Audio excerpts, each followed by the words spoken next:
अरे भाई रुकिए रुकिए, कहाँ जा रहे हो? जरा स्क्रीन पर दिख रहे इस पौधे को ध्यान से देख लो। पहचानते हो इसे? अरे बिल्कुल पहचानते होगे। अपने घर के बाहर निकलो, किसी खाली प्लॉट में देखो, सड़क के किनारे या किसी पुराने खंडर की दीवारों के पास ये पौधा तुम्हें सीधा ताने खड़ा मिल जाएगा। हम और आप इसे अक्सर क्या कहते हैं? कोई इसे आग बोलता है, कोई मदार कहता है, कहीं इसे अकवा भी कहा जाता है। अंग्रेजी में लोग इसे क्राउन फ्लावर बोल देते हैं। हम लोग इसे एक फालतू जंगली झाड़ी या खरपतवार समझकर इसके पास से चुपके से गुजर जाते हैं। लेकिन भाई, आज की ये वीडियो देखने के बाद तुम इस पौधे को कभी भी मामूली समझने की गलती नहीं करोगे। आज मैं तुम्हें इस रहस्यमयी पौधे का वो सच बताने वाली हूँ जो तुम्हें इंटरनेट पर ढूंढने से भी नहीं मिलेगा। ये पौधा कोई आम घास फूस नहीं है, ये एक ऐसा चमत्कारी नेचुरल हैक है जो तुम्हारे दादा दादी नाना नानी के जमाने से चला आ रहा है। एक तरफ ये तुम्हारे सालों पुराने घुटने के दर्द, एड़ी की टीस और दांत के कीड़ों को मिनटों में गायब करने की ताकत रखता है, तो दूसरी तरफ, और ये बात बहुत ध्यान से सुनना, इसकी सिर्फ एक छोटी सी लापरवाही, सिर्फ एक बूंद तुम्हें हमेशा हमेशा के लिए अंधा बना सकती है। जी हाँ, तुम्हारी आंखों की रोशनी हमेशा के लिए छीन सकती है। अब तुम सोच रहे होगे, यार एक ही पौधा वरदान भी है और जानलेवा जहर भी, ये कैसे मुमकिन है? भाई यही तो प्रकृति का खेल है। आज की इस लॉन्ग वीडियो में हम इस आग के पौधे का पूरा कच्चा चिट्ठा खोलने वाले हैं। इसके से चमत्कारी फायदे बताऊंगी कि तुम दंग रह जाओगे। और वीडियो को बिना स्किप किए एकदम एंड तक देखना, क्योंकि आधी अधूरी जानकारी हमेशा जानलेवा होती है। तो चलो भाई, बिना किसी फालतू बकवास के सीधे पॉइंट पर आते हैं और शुरू करते हैं आज का ये धमाकेदार वीडियो। सबसे पहले बिल्कुल देसी और सरल भाषा में समझते हैं कि ये बला आखिर है क्या। आयुर्वेद में इसे बहुत ही ऊंचा और खास स्थान मिला है, लेकिन हमारे आधुनिक समाज ने इसे सिर्फ एक जंगली पौधा मान लिया है। इस पौधे की कुछ खास पहचान होती है जिसे तुम्हें जानना बहुत जरूरी है, ताकि तुम सही पौधे को पहचान सको। इसके पत्ते थोड़े मोटे होते हैं, जैसे कोई गद्देदार पत्ता हो। इन पत्तों के ऊपर एक सफेद रंग की हल्की सी लेयर या पाउडर जैसा लगा होता है, जिसके छूने पर मखमल जैसा फील आता है। इसके फूल छोटे छोटे सफेद और हल्के बैंगनी या नीले रंग के होते हैं, जो दिखने में एक क्राउन जैसे लगते हैं, इसलिए इसे अंग्रेजी में क्राउन फ्लावर कहते हैं। लेकिन इस पौधे की सबसे बड़ी खासियत पता है क्या है? इसकी टहनी या पत्ता तोड़ते ही दूध निकलता है। ये देखिए,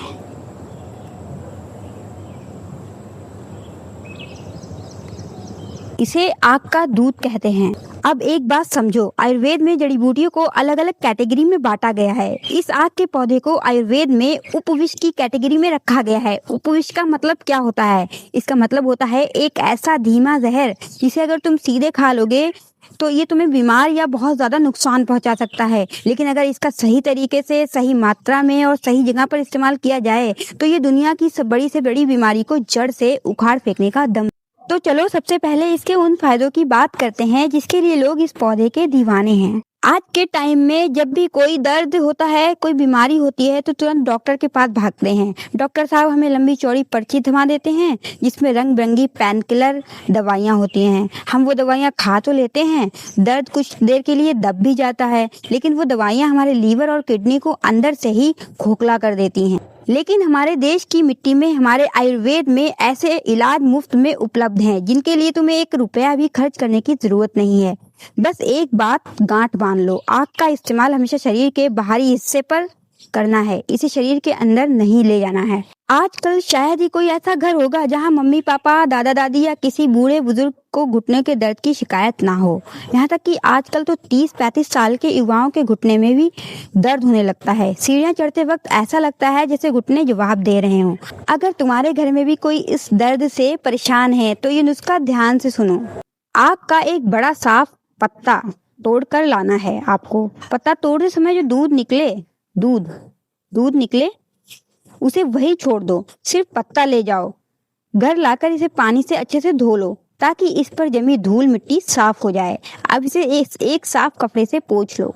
इसके बाद तुम्हें लेना है शुद्ध सरसों का तेल, फिर तिल का तेल भी ले सकते हैं। अगर अरंडी का तेल मिल जाए तो भाई सोने पर सुहागा। उस पत्ते को चिकनी और चमकदार साइड होती है, उस पर इस तेल को अच्छे से लगा लो, जैसे हम रोटी पर घी लगाते हैं ना, बिल्कुल वैसे ही। अब गैस चालू करो, उस पर तवा रखो और तवे को हल्का सा गर्म कर लो। इस पत्ते को तेल वाली साइड से तवे पर रखो, बहुत हल्का सा सेक लो। ध्यान रखना भाई, पत्ता जलना नहीं चाहिए, बस इतना गर्म होना चाहिए कि जब तुम इसे अपनी स्किन पर रखो तो तुम्हारी स्किन उस गर्मी को बर्दाश्त कर सके। अब इस गुनगुने पत्ते को दर्द वाले घुटने या जोड़ पर सीधे रख दो। इसके ऊपर से एक सूती कपड़ा या कोई पट्टी लपेट दो ताकि पत्ता अपनी जगह से हिले नहीं। ये काम तुम्हें रात को सोने से पहले करना है। रात भर इस पत्ते को ऐसे ही बंधा रहने दो और सुबह उठकर इसे हटा दो। भाई जब तुम सुबह उठोगे ना तो तुम्हें खुद यकीन नहीं होगा, घुटना कल तक हिलने में चीख निकलवा देता था, उसमें गजब का आराम महसूस होगा। ये पत्ता अंदर की पूरी सूजन को एक स्पंज की तरह सोख लेता है और वहाँ के ब्लड सर्कुलेशन को एकदम तेज कर देता है। हफ्ते में सिर्फ 3 से 4 बार ऐसा करके देखो, तुम खुद कमेंट में आकर बोलोगे भाई मजा आ गया।